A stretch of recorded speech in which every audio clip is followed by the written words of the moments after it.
first semester? Like just mini celebrate, but there's no events or anything. Okay, so it's not a big deal. Yeah. You know, people have, everybody has their own little party, and they go to bed. Yeah.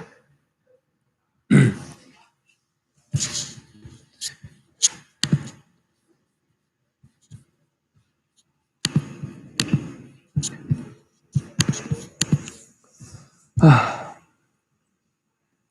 have you been, Dr. Q? Good. Yeah, semester's over, so it's good. It's like a grading. It's not fun. But yeah, it's good. So he's been kind of busy with the Health Humanities lab. Oh yeah. Things like all day yesterday. We just have to like figure out budget stuff because this is the fourth out of 3 years of funding that we had. So we just had so much extra funding from previous years that we could do a year. And like honestly, we're gonna have more left over even at the end of this year. So the lab's gonna continue. Like we just have to get like more funding for it to continue at the same level. It's been pretty active, so like, yeah, really active, isn't it? It's like really busy. But yeah, it's sort of. I don't know what its future holds. Like obviously, everything that I've been trying to do has been to build a curriculum for disability studies. Yeah. So it all kind of depends on that. There's just so many details getting in the way. Where people are like, oh, we don't know. Like, we can't propose a certificate, but proposing a new major is even more impossible. I'm just like, let's look at the survey. Like, it's pretty persuasive. I mean, we've got. You think we have enough responses? No, we need more. Yeah. But it's already very promising. Like, we've already got 41 people saying they would take it, like full time, like be in the program, and that's already bigger than like most of the majors. So yeah, it's like, I mean, for humanities courses, that would be like one of the most popular ones. So it's sort of, I don't know. It seems to me that we show the results to the right people, and like make a persuasive case that they'll take it on. I feel like was actually standing in the way. We're not on camera yet, are we? Oh, we are. Yeah. Okay. Yeah. So. Well, yeah, I don't know. Disclose. Yeah. Yeah, but I feel like the issue is going to be there's going to be faculty members that are concerned about enrollments in their own majors, and anytime a new major or certificate or program comes up, it's like, oh no, what's it going to do to our class sizes or our enrollments in our major? And so, like, I mean, that's the same exact thing with the ASL. Yeah. The same exact problem the ASL is running into. So. Yes. Sounds like a pretty universal thing. Yeah, exactly. Someone told me I was at a department retreat for biochemistry for my lab, and then one of the professors told me that we're literal walking dollar signs to departments, and I was like, well, at least she's honest.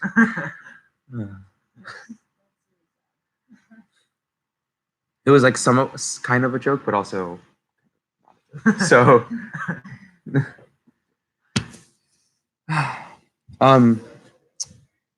Masa is here. Oh, great. And she went to get coffee. Awesome. Okay. I told her that we would. I'm so happy she made it. I think today, all I plan to do is just wrap up the semester, and then talk about some of the last task force things that we had in mind. Most of the task force are like wrapping up what they're doing, or just kind of finishing whatever is on their plate. Yeah. So I think we're at a pretty good pausing place. We will be after Monday, hopefully. Oh my gosh, yeah. I feel like that we should spend some time talking about the meeting on Monday. Yes, and coming up I with agree. a game plan. I'd like to know who's going to be there. I mean, he said it'll be like 6 or 7 people. It's going to be... So 8, including me and Cookies? Something like that, yeah. So like 6 undergrads.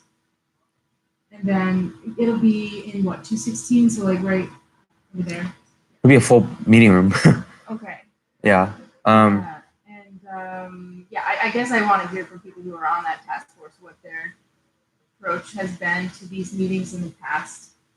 Well, last time was simply reiterating like, oh, we have survey data and survey data. We met with these people and these people, and we just kind of like cataloged what we did last meeting. Okay. It was more of like just that was convincing enough as an argument. Just like what we've done is convincing enough. Now though, I feel like what we really need to discuss is what we want, like kind of like things to put on the table for them to think about, since it's now so tangibly happening. Okay. We'll get back to that. I just started doc, sorry. Thank you. There's a few people tuning on the live stream. So welcome everybody. So last GBM of the year. Thanks for coming during reading period. And for probably grading too, Dr. Q.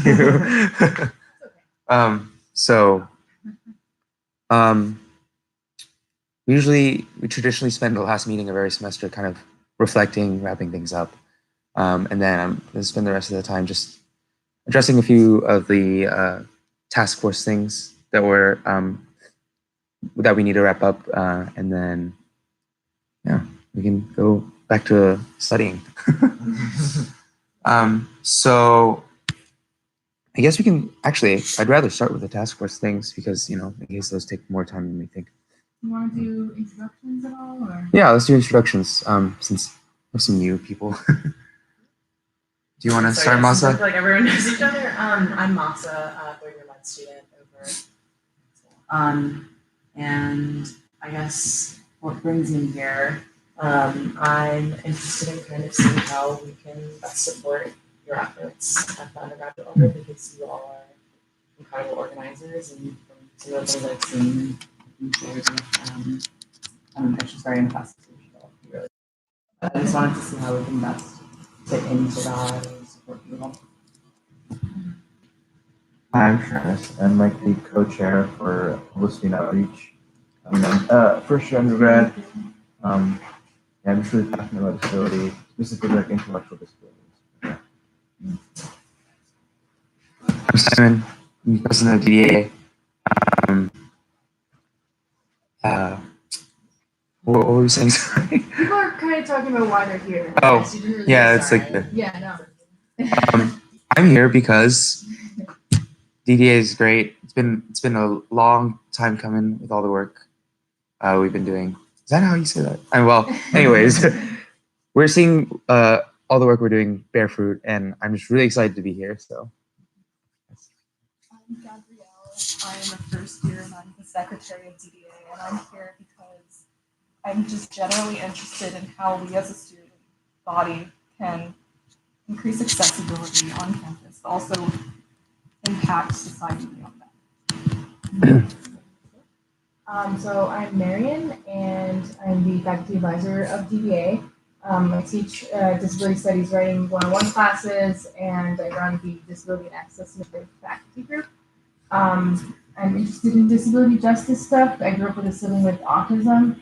I feel like all of us here probably have some personal connections to disability, and I feel like that can be a really impactful way of bringing us to the space and motivating us to organize and to make the world a more inclusive place for people with disabilities. That's me in a nutshell.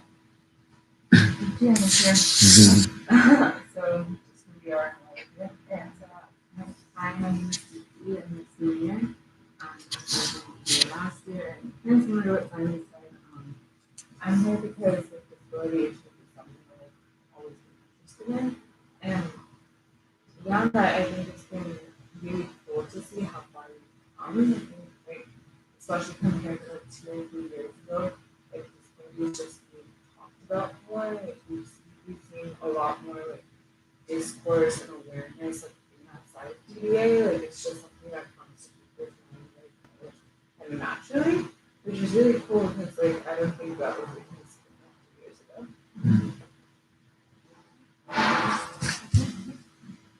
all right. Well, I guess task force things. Start with something that I had from Jay. He and the mapping task force. So our accessible maps task force is making tile maps for certain buildings on campus, just as a kind of a startup, not really a startup, but they're kind of prototyping all these 3D printing methods and modeling methods. They're actually also trying to model accessibility or the use of accessible features in buildings with an app. Maybe continuing. So it's our really techie task force. So Jay actually, and well, everybody on that task force drafted up a survey that they want to send out to people to probe which buildings people would like to see them model next. They just finished a prototype for West Union. And so I think they're looking for feedback on like accessibility of the survey in particular, and then afterwards they'll send it out. So I don't know, do you have any comments that you found after you got? Because I'm asking because the curriculum survey that's been sent. To update people on the curriculum? Well, I was wondering if there were any particular points that maybe Jay or Trent should hear. I don't know. Let me see. The survey, like the accessibility of the survey. Yeah. Oh, I haven't even seen it. I don't think, is it just a Google form? Yeah, it's a Google form. Okay, yeah. So when we worked on, when we worked on a survey with the curriculum task force, we did some research on making it an accessible survey, and obviously things like color contrast and any kind of images being tagged, those are important steps. I don't think they have images. We didn't have images. So the most important thing you can do is to provide like language preparing the person for what the options are going to be. So you just have to imagine listening to the survey with like through a screen reader rather than just seeing it. So if a person can't see that something is multiple choice, you just have a little, like we did parenthetical insertions where it was like multiple choice, please choose yes, no, or maybe, that kind of thing. So having sort of flagging language. If it's like long answer text, like we would put in like, please type a response below. Would you benefit from having tactile maps at these locations? And then you could say, please choose yes, no, or maybe. Okay. Just to kind of tell them what format. So explicit instruction. Right, exactly. Just then putting that right into the prompt. That was the best way that we figured out to do it. And I mean, Google Forms, you can run it through, you can like take the URL and run it through the Wave tool. Yeah, you were talking about that. Google like Wave tool, and it'll give you a report back, but it's kind of in like coding language a little bit. So like for me, I was like, more color like I'm like trying to figure out what it means. So I've never even taken a computer science class. I'm sure Jay would have much more facility with it since he's a computer science major. Yeah.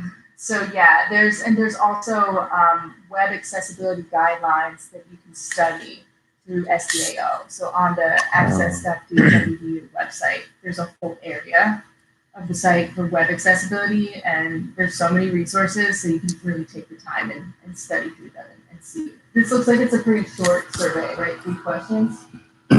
Yes, that's it.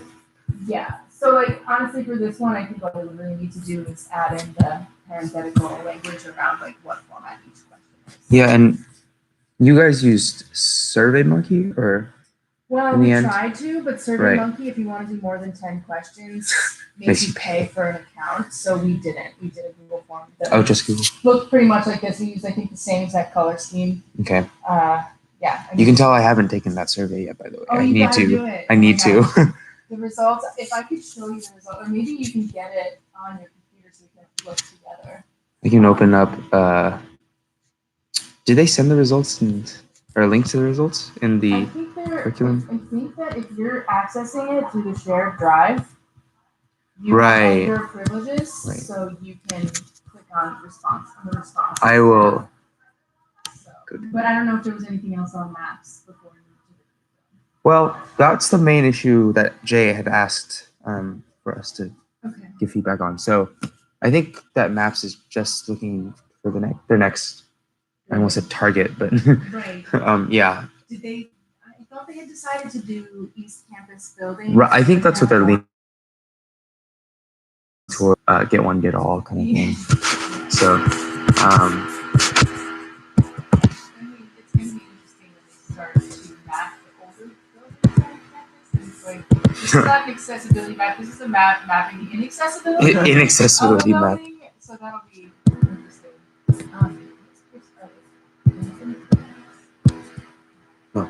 Some of them at least getting class credit. This is what I always say. For about the maps. Yeah. not at all. I don't think. Class credit, not even like this is my senior capstone. Mm-mm. Manish Well, isn't getting any I don't know about credit. Manish because This is what I said Yeah. last year. 'Cause, You like guys are putting a lot of labor into this. labor. And it's Yeah, benefiting the university. it is. yeah. Yeah. We've had this conversation like so I'm many sure, times yeah. where it's like we talk to the administration about like, oh, there's these inaccessible things, and you're like, oh, that'd be great if you guys could like map those things. Yeah. You know, and Past then connections funds or anything that like through other projects. probably. I can try and if I hear about it, I can next year. I know that like through the med school or the health system, like the Translational Medicine Institute, they have these like huge grants, and it's mostly with community partnerships. But even if, I mean, for example, if you were to do a Duke mapping and then something downtown to like partner with a community partner. I mean, you're doing work that the university would be contracting someone and paying a ton of money to do. So just something. I don't know. I've been thinking more about like fairness in terms of wages. But if I hear anything, I'll definitely try and like look your way because that's. Okay, I'm trying to write this down. Apply for funding from translational medicine. I think so. I'll send it to you. Okay. I was thinking about, this would be a good Fast Connections project. Yeah. I mean, like it sounds like Yeah, I mean. exactly like an Yeah. Fast Connections project. So I feel like every single time we talk about our mapping task force, I bring up the Amy Hemray mapping project at Vanderbilt, and I'm sure that they're funded. Like, it's a big project. The university puts a lot of like, it's like celebrating it as a thing, whereas this is sort of like they should be, but it's sort of like just within this club. Yeah, we only know about our own achievements. Yeah, if you had done one mapping project, you could always use that as like a pilot to get grant. Yeah. That's what Big grant money. I think. That's what the West Union prototype was meant to be. It was a proof of concept almost. Though we haven't gotten we've had trouble. I think we've had trouble like organizing the mapping task force over the semester. It's been like a slow rolling. Yeah, no, I mean, especially since the people on the mapping task force are like engineers or CS majors in like all these project classes. Just ask Jay, and I remember when he was in 308. Was it last year? It's just like I didn't see him ever. Yeah. Anyways, but yeah. Those are great ideas. Thank you. Yeah. I feel like we've brought up credit and funding before, but we never really jump on it. That might be the next. That might be a next thing for exec to figure out because The hospital doesn't even have like a map.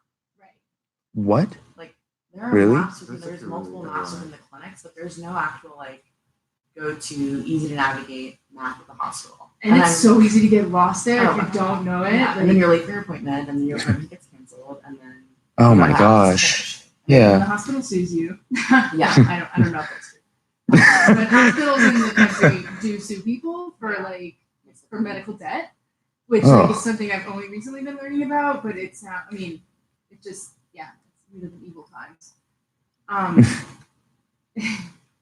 Even having something like that for the people that are on the project to say like, even to give yourself like formal titles and say like you could be hired to do Oh, something yeah. like that. I mean, This kind of work totally, builds up your profile, if nothing else. I mean, and I think that's why they're doing it, because they're like interested in these skills and they're also interested in the social justice aspects of it.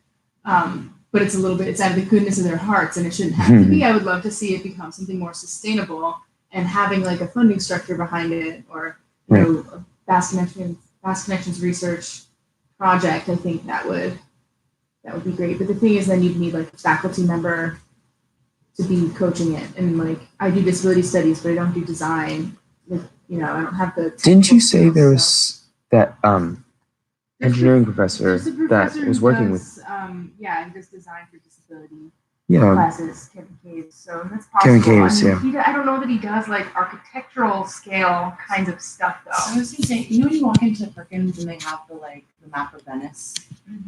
So that's Yeah. the mapping, like there's like a whole course apparently on like mapping and doing things like that, and because an engineering professor or side. Oh, cool. And like I know in who their that classes, is. Yeah. but for their classes, like some of their assignments, like my friend was saying, she's like, yeah, we have to like use this kind of like architectural landscape design and like a video game, and I was like, well, why not have people do projects in class that are yeah. actually used? Ooh. So I mean, I can ask her what the name of the professor was, but she was saying how like this class, like that I don't know, have you seen those maps? No. It's It's amazing. insane. You can fly around 3D through them. into in and out of it, and like you can turn stuff. I mean, it's crazy. And it's real. Yeah, and then they do this like mapping for. It was like a 16th century Venice or something, right? I think so. I mean, the one next semester, I don't know, it's like some architecture class, but basically the whole class is like how to turn all these maps into like more. Yeah, it sounds kind of like a digital humanities project. It's like in my field of Irish studies, which is going to sound really random, but there's obviously James Joyce's Ulysses is a hugely popular book, and it all takes place in Dublin. So one of my professors at Boston College, where I did my master's degree, he designed with his students. I think his students did all the work, and they paid like coders to do the coding. So it's a little bit of a, you know, but they like paid people. They got all this funding to pay people to do maps, like walking tours, like an app that's a walking tour of 1904 Dublin. So you could be like, "Ooh, I'm gonna recreate Ulysses like with this app," and then you can go to Dublin and do it, or you can do it not from Dublin. So like, but that was like a really sexy project that got tons of money. Yeah. Yeah, it has a like big, innovative kind of design, like so immersive. Yeah. I mean, But it's like But like doing it for Yeah, people for who actual- really yeah, want it, yeah. like actual access of an actual hospital, which is a huge hospital which services like so many people in the community. It's like before you immerse yourself in another world. Lots of I mean, I would disabilities. just before you even bring it up to people in the hospital, it just what's crazy to me is like when you find out that like 4 years ago the Duke Health System paid like upwards of like $1 million to change their website, and like this is no PHI, this is just like the front facing design, and it looks like a Microsoft Word template. Oh God. So like I'm saying, I would just be careful about like being exploited for your if it's kind of. I don't know how much it would cost. Like I'm sure it's super. Like people charge a lot of money to do like big mapping projects. I don't know. It's not. Did you look up the class? Like, how do you know it's architecture? Oh, I versus just computer said. science? Masa said you were. It's not high. Oh, it's a comp site. Sorry. Because I think whatever the software that you're using to code it, and that's my friend. She was saying like you don't really even need that much coding to know how to like work with the mapping. Yeah. She was like, there's another class, but I was going to say like there are even some airports, so like newer ones where you can look at this like large scale kind of touchscreen map, and you like say or write in what gate you're going to, and it literally shows like a little dotted line on how to get from where you are. This is like years ago. This is not like that new, but it's like for established things like main entrance of hospitals, like Clinic 1J, or like East Campus bus stop to like this building, or West Campus bus stop to like Rubenstein Room 238. Yeah. And it would also have to help people differentiate between like Rubenstein Hall versus Rubenstein Library versus the Rubenstein Arts Center. I wish they didn't have so much money. Right. Yeah.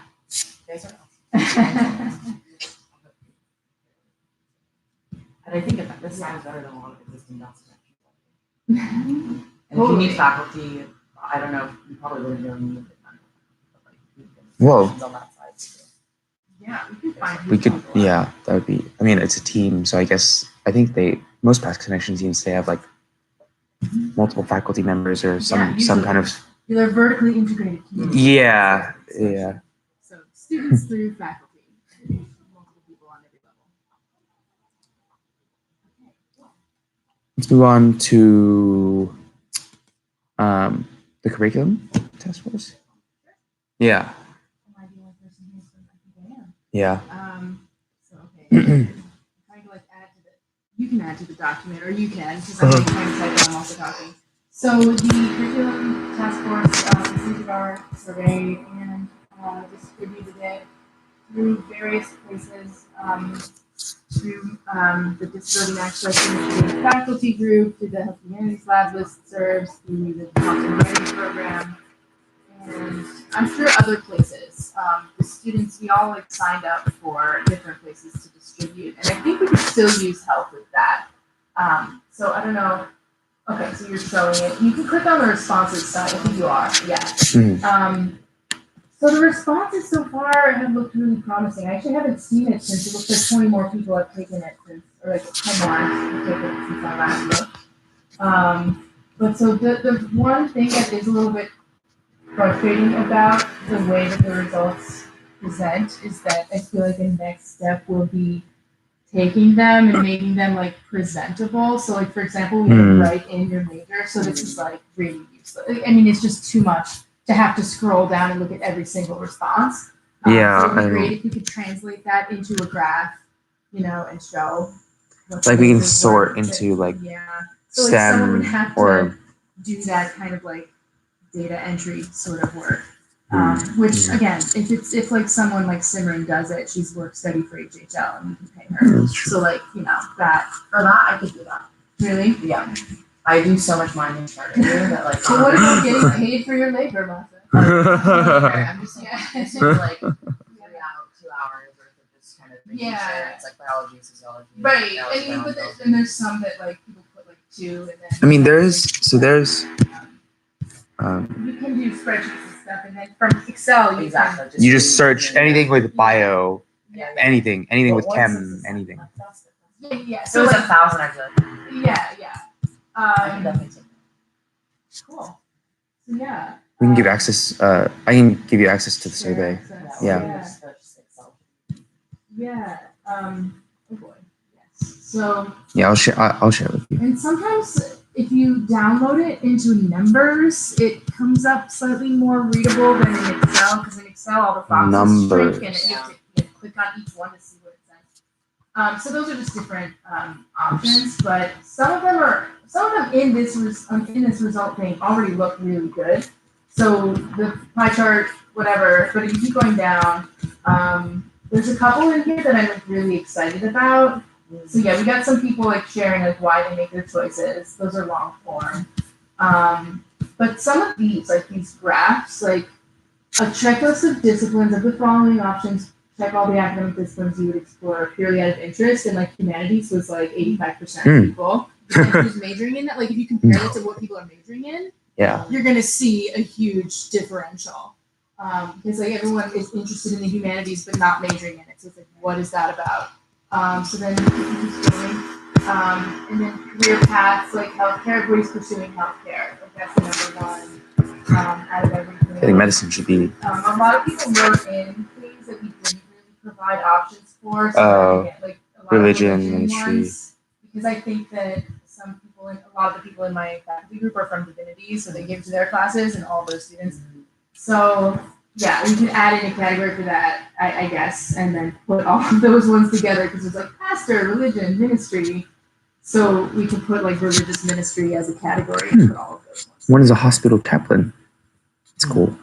I would say that's religious ministry. It's also kind of medical, but do you consider yourself to be on the pre-health track? And it's 38% yes, 9% sort of undecided, and 1.5% said no. So I think that's actually interesting too. Because I was expecting more than half to say yes, actually. Yeah, me too. And the other faculty members I've been working with on this proposal all assume that it's mostly going to be for health students. And I'm like, no, there's a lot of other fields that like public policy, obviously engineering and design and like all of this stuff, like also. So like I feel like that's actually like helps us persuade them that disability studies needs to be a bigger part of the program. Yeah. You know, and that like a lot of people are interested in other kinds of careers. So do you feel like you gives you sufficient time to identify and explore potential and new interests? Like almost half said no, but almost half also said yes. And then we got lots of these little like people wanting to expound on some specific answer. Only if you are enrolled in Trinity. Right, so like those Yeah. are sort of just a big massive So that would be like a no. Someone has to go through those and be like, that's essentially no. I think, dude, just Right. I think people just like this survey as an opportunity to be like, let's talk about my new experience. So then the valuable and inspiring courses were good because a lot of these were interdisciplinary. coming of age and, 15. it's cool because it gives us a sense of things that we might include in the program. So those are like again quantitative and it would take a long time to go through. That's so nice. It's like wrote stuff. My class Like came out for a 120 bunch. Like, probably because like I gave this survey to my class and they were like, oh, I've only been here one semester, so I'll just put my writing 101. But anyway, interdisciplinary studies. This was the part that I actually thought was like the most useful. So it's the ways of learning thing, and we did first like check the ones that you regularly engage with, and the top answers are textbooks and like lectures, and then textbooks and readings, and then Yeah. scroll down to the next one. Click on the ones you wish you engaged with more, and it's like nobody wants more lectures and textbooks. Everybody wants more like, Stories, storytelling stuff, cross-cultural exposure. It's almost as if flipped, like the shape of the graph. Exactly. Completely Which is why I flipped, think like yeah. putting those two things next to each other would be really impactful. And then would you be interested in more academic opportunity? Most people want more opportunity for interdisciplinary coursework. That's 88%. I'm surprised some said no. Between the humanities and STEM, I think most people said no. Yeah, like half said no, and then a bunch of maybes. There's barely any yes. I think that's the major thing. A bunch of like a specific, like I want to say more. So I'm going to click other. It's up to the individual. No, Right. but it doesn't bother me because I'm not interested in oh, well, there's one. That's one way of thinking about it, I guess. Sure.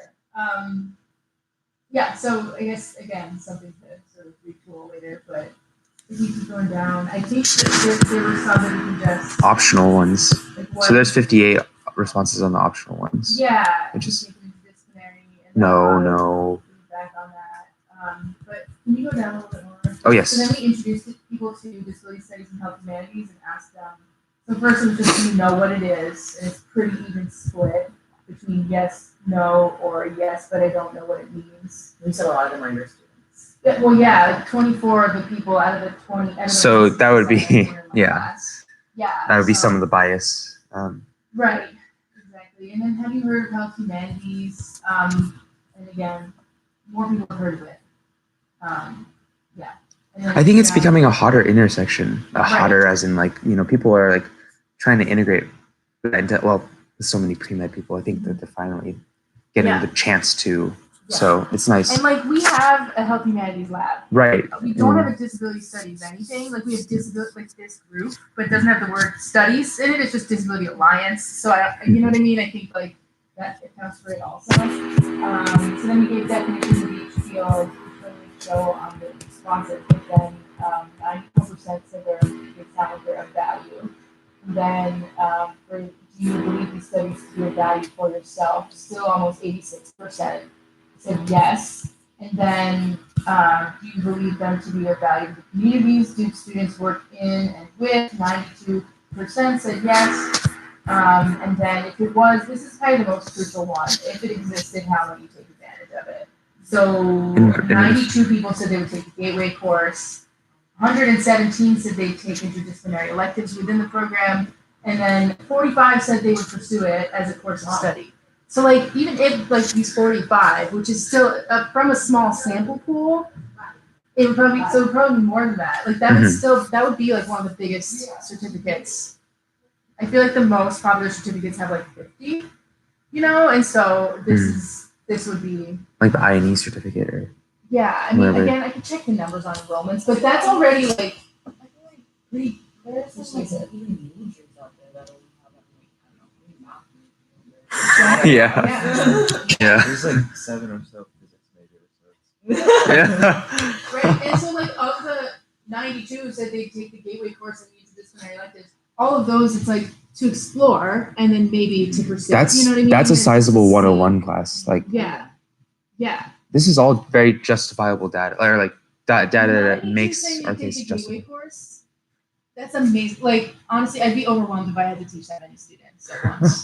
That'd be way too much. I mean, I know some faculty and other universities do have that much, or like you do. Every but class it's is like you that, don't have right? Yeah. papers to grade, so it's different. But yeah, 92 is an overwhelming I amount. think you need TAs for that one. Yeah. Yeah. And then what is this? Opportunities to talk more. So like, look how much like people wanted to like write paragraphs. Would love to see. Oh, this is so wholesome. I would love to see this Yeah. happen. Yeah. Yeah, so like it's mostly really encouraging that. And yeah, I think our next step for the task force is to obviously keep distributing so if everyone can help with that. You sent it out to the listserv. That should help. That's probably where we got the last 10. I still need. I have yet to take it myself, and I also have yet to send it to a lot of the groups that I'm in communication with. So obviously we keep distributing, and when we feel like we've got, I don't know how many is a good number, like how many responses, but when we feel happy with our number, or when enough time has passed, we should just take the data and make it more presentable. Yeah. So that we can like make a report out of it and then present that to whoever we're presenting this to. You guys should The curriculum committee, I guess. backwards form a research question and try and publish this. Just you guys should, you guys, Get funding.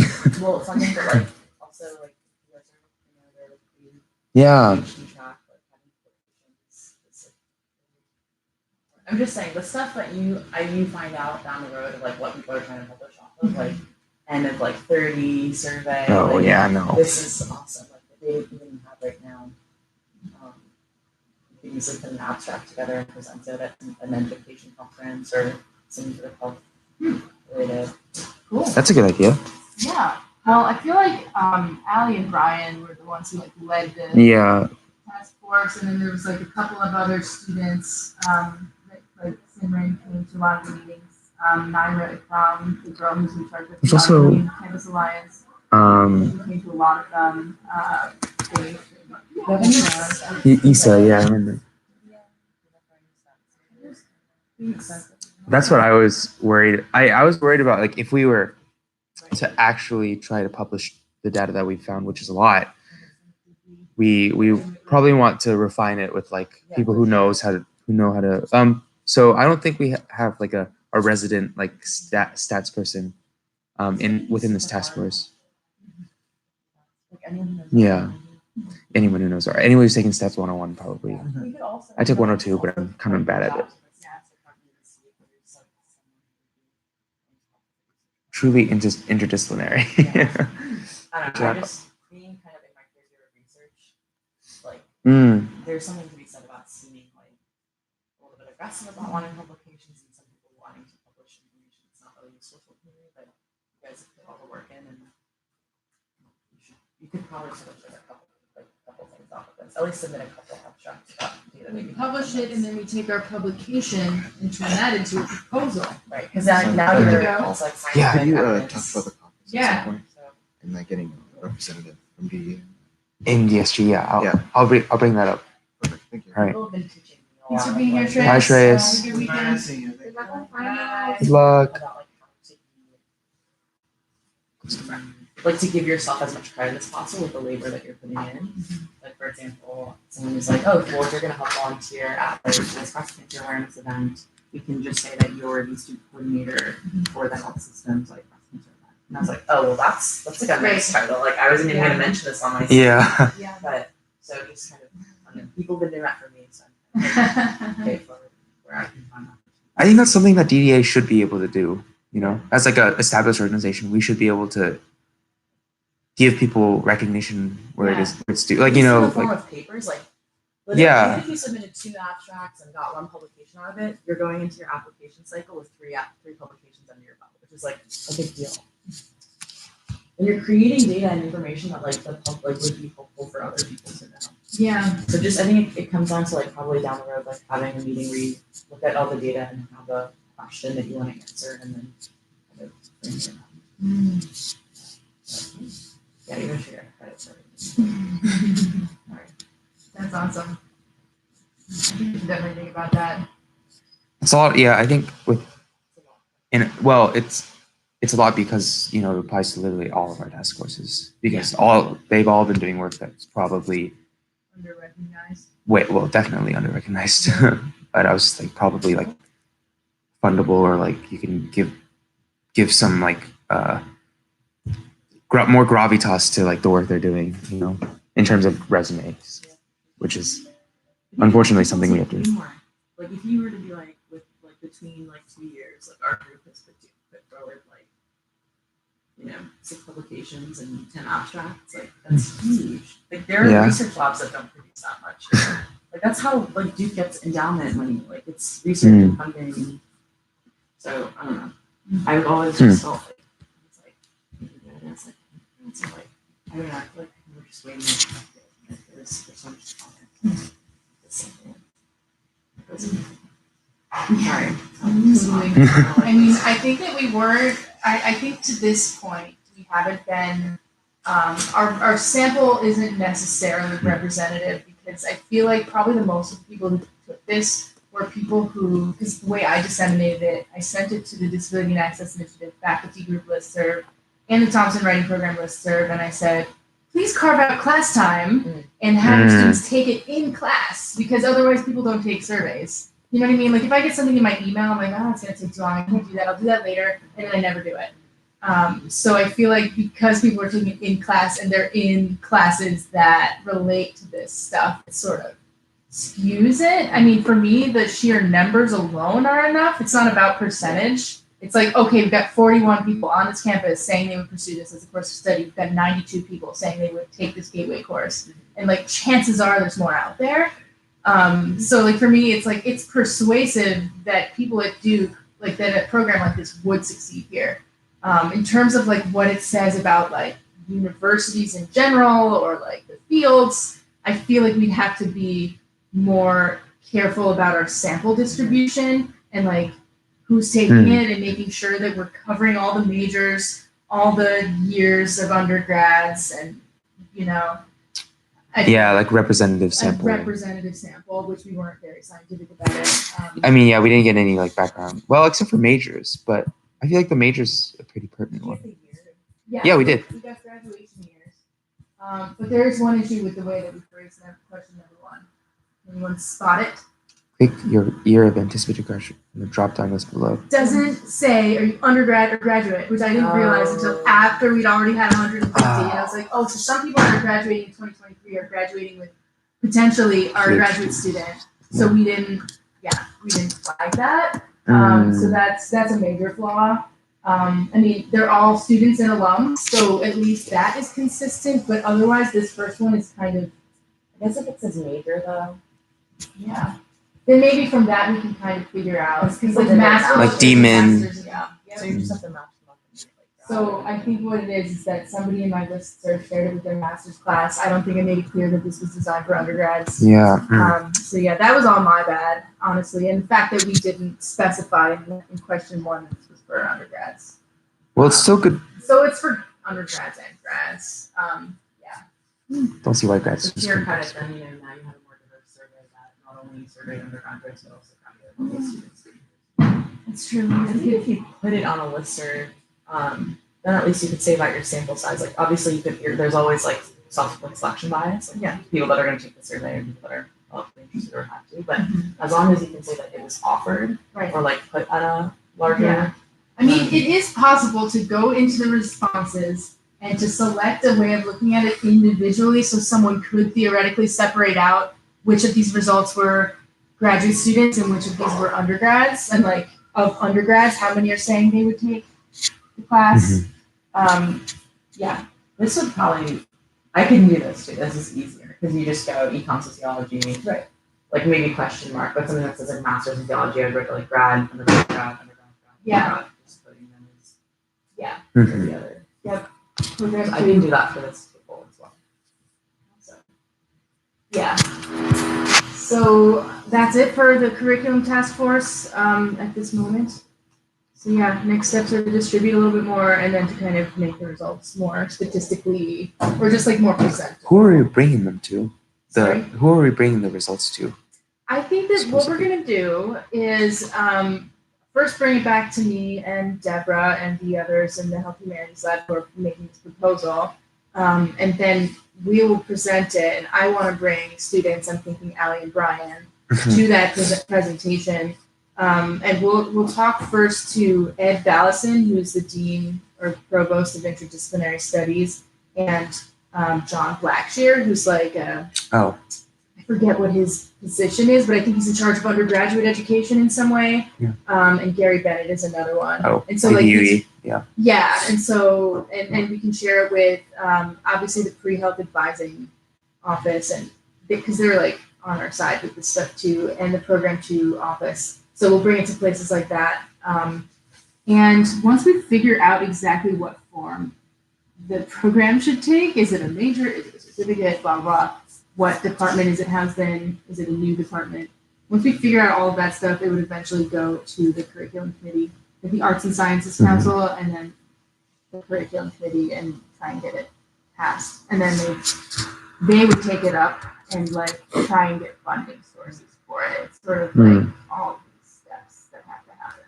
Actually, not very kind of really well. He's like one of Yeah, yeah. He's awesome. He seems great. Yeah, I haven't actually met him yet, but that would be someone else that we can talk about this. I feel like before we, since it's already 11:50, I don't know what other updates on task forces we have. Well, I was just going to say our meeting. I think we should talk about the cultural center. Yeah, Yeah. that's. I don't think ASL has anything new Okay. from last I heard. Simran usually keeps me up to date with that, or Bailey for that matter. So, yeah. So let's talk about the cultural center then. So we have our meeting on Monday. Do you know who's coming? Do you know who's coming?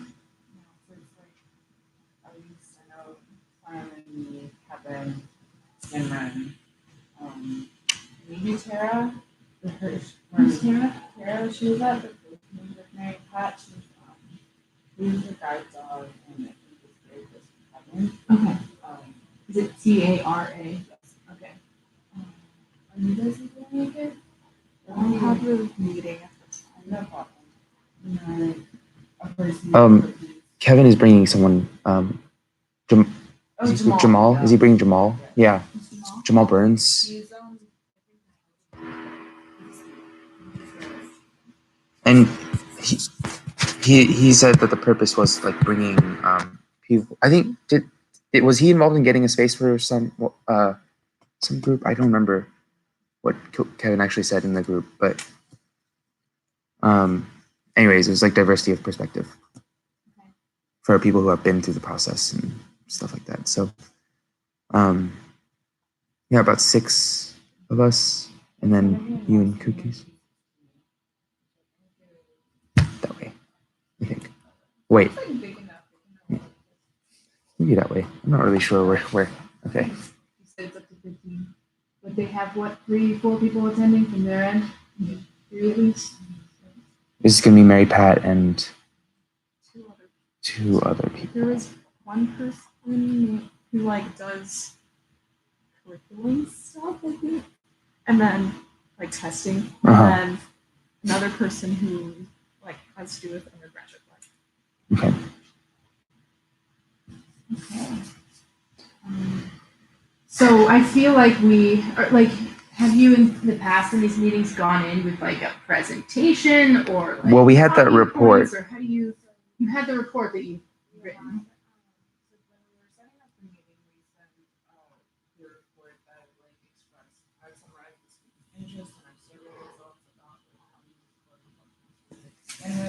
And then the day of the meeting, we gave a supplementary report on existing disability cultural centers on other college campuses. Yeah.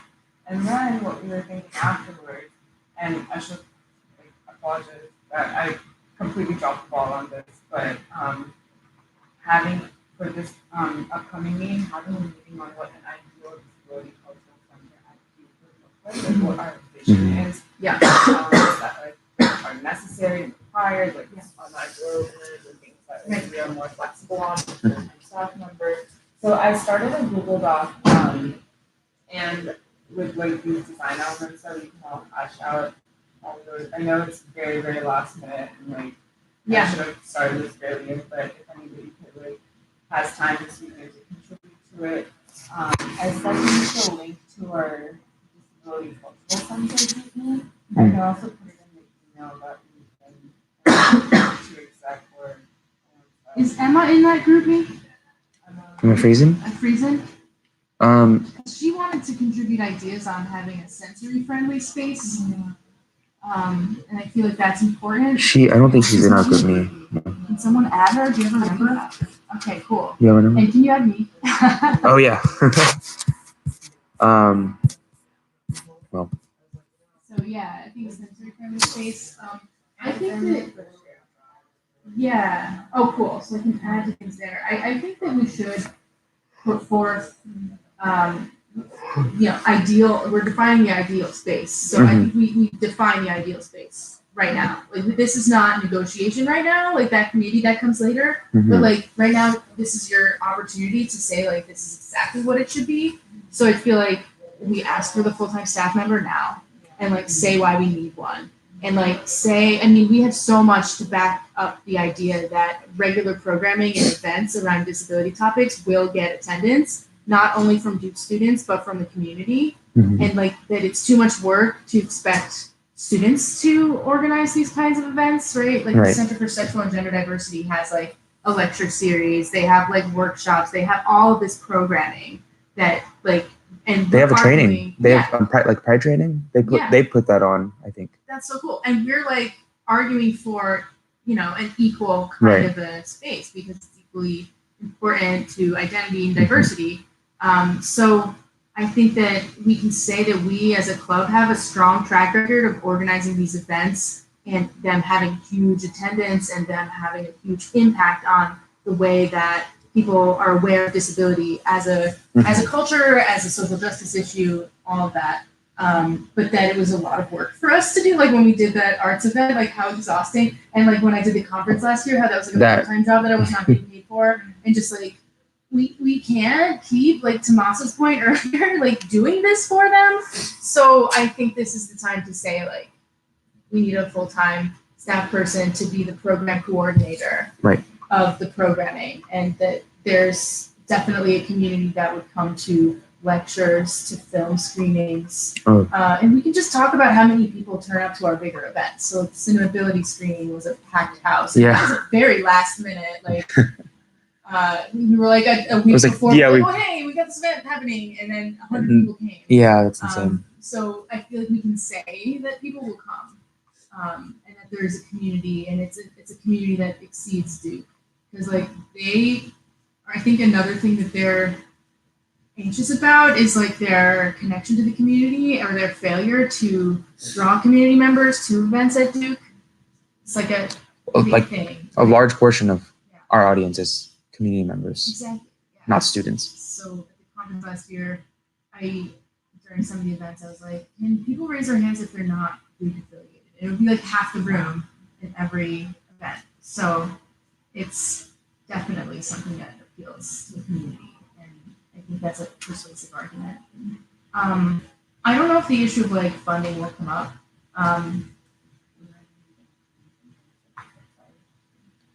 So Mary Pat said that like we set this straight, like a lot of times like we have ideas and administrators like we want to push it back, and she like acknowledges herself respectfully. And we're like, I think like it's funding, like we just don't know, and she's like, that's not good. There's that's something I have to figure out from my end, and I think that's she's gonna come to the meeting with like. Because like I'm sure there's donors. I'm sure there's like wealthy alumni who have disabilities or like I don't know. I mean, another thing that's interesting, and as a faculty member, I'm not supposed to like do any development work, so this is like I can't do it. But I know that the young woman I talked about in my TED Talk, the girl who started DBA in 2010, 2011, and she passed away a few years after graduating. Her parents have this website for her, and it says that they're trying to start like a legacy fund or something. And I'm kind of like, what if like that legacy fund correlates to the legacy that it is literally her legacy that we have this club that has grown to be what it is, that is now getting a cultural center. Like, I feel like they should be part of it in some way. Yeah. So, yeah, if we can talk about that. And if they don't accept your proposal, you just look like a skating rink. Oh, I know. I mean, I think they know that. Because we published so many things in the Chronicle over the last few years. I mean, usually, like... They're good articles, too. Yeah, I mean, it's never been, like, anything scathing, but, like... They're convincing. Yeah. They're very, I mean... Yeah, I would almost suggest something, and I don't know how aware they are of, like, the structure of your group, but even kind of... For me, I think something that's, like, super incredible and, like using club is, like, such a disservice to like the well-oiled machine you guys are. But even having like a flow chart, like an organization flow chart, and being like we have these committees and there's X number of members on each of these committees. And then we have these ally organizations that we helped kick off. And so I think like something like that really gives you guys credibility and a lot of like Did you leave something? having a Venn I was just in a diagram. call. Oh, you were in a call. Okay. Yeah, I mean I think even just showing a flow chart of like because you guys have how many committees? We have 4 task forces. We're helping Myra start. So we have like one branch now of DDA for autoimmune campus alliance. And there's also We partner with. We're kind of linked with DSG through DeepD and Shreyas. Well, we should actually talk about that. Shreyas wants to bring up something about DSG. Oh. And then let's see. We partner with ASL really closely through one of our task forces, ASL Club. What else is there? Health Humanities Lab. chronic health condition stories. Chronic health, and yeah. That's sort of more just, I mean, like, I think that alone, you don't even need to But, do a like, report on anything. yeah. That alone would be, like, enough to say, like, look at how much we're doing. and like, we ask for ally a with the Clubhouse, which is the Neurodiversity Connections group Right. for students who are neurodivergent. And then there's the Law Students for Accessibility contingent that is sort of a DBA for law students. Like, and they And partner with us on stuff a lot. So there's also that grad student working, or just like the grad student committee, like the student. What is it called? I can't the remember. Parking and Transportation Task Force thing or GPSC. GBSC. Yeah. Oh, yeah, GPSC exists. I don't know. Yeah. Okay. They have, they've reached out to us about things, to me. And so we have DBA members who partner with them on any disability-related issues. So it is a kind of diffuse network. Like Yeah. You have 4 distinct task forces. Yeah. And then each task force, I'm guessing, has like 1 or 2 like, chairs or something. 2 more people Yeah. taking the survey. Wow. I just think like just even having a flow chart being like Right, here's DDA president, exec board, and then 4 task forces, and even just like That's deliverables that you guys have provided in a year. Yeah. Basically. When you see that, you're just like, Yeah, I mean, we have our website that's sort of, it could be updated, but it has task forces, has our activism goals, but instead of activism goals, we can just just create put them as task forces, yeah. because they've sort of transitioned since last year. Last year, we just had a list of goals. Yeah, so this website is kind of good, so that's us. Yeah, we should update that picture too. Yeah, and then it shows our mission statement and then our YouTube channel. We have like at least 7 really high quality videos on here. And then this needs to be updated. Our advocacy goals could be swapped out for. But each of these also has links to like Chronicle articles that have come out on our goals. And then they have links to our Disability Pride Week student projects from the last couple of years. And then I've got a little section on the history of the organization, starting with Megan Barron, and then through all the things. And these are all links to Chronicle articles. And then our partner organizations at Duke, there's a huge list. And then there's our partner organizations in the community, and these are like organizations outside of Duke that we work with, and that's it. But I feel like it's a pretty good start for showing our pervasiveness. like that could also be like the framework for a fast connection in these applications. Like, I mean, that's so much more than I feel like 90% of activism groups on campus.